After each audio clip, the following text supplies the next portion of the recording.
ಸ್ನೇಹಿತರೆ, ರಾಜ್ಯದ ಶ್ರೀಮಂತ ದೇವಾಲಯಗಳಲ್ಲಿ ಪ್ರಮುಖವಾದ ಕುಕ್ಕೆ ಸುಬ್ರಹ್ಮಣ್ಯ ದೇವಸ್ಥಾನದ ಆಡಳಿತ ಮಂಡಳಿಗೆ ಒಬ್ಬ ಮಾಜಿ ರೌಡಿ ಶೀಟರ್ನನ್ನು ಅಧ್ಯಕ್ಷನನ್ನಾಗಿ ನೇಮಕ ಮಾಡಿರುವುದು ಈಗ ಎಲ್ಲೆಡೆ ಆಕ್ರೋಶ ಮತ್ತು ಚರ್ಚೆಗೆ ಆಸ್ಪದವಾಗಿದೆ.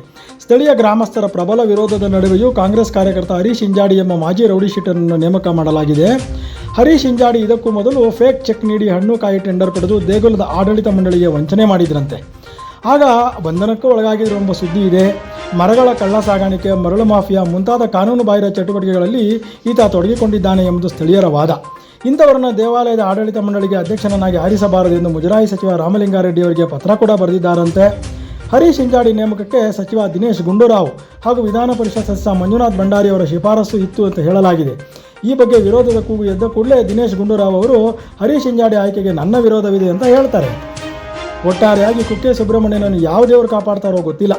ಕುಕ್ಕೆ ಸುಬ್ರಹ್ಮಣ್ಯನಿಗೆ ಈ ಗತಿ ಆದರೆ ಸಾಮಾನ್ಯ ನಾಗರಿಕರ ಗತಿ ಏನು ಎಂಬುದು ಕಾಂಗ್ರೆಸ್ ಸರ್ಕಾರದಲ್ಲಿ ಸಾರ್ವಜನಿಕರ ಅಭಿಪ್ರಾಯವಾಗ್ತಾ ಇದೆ.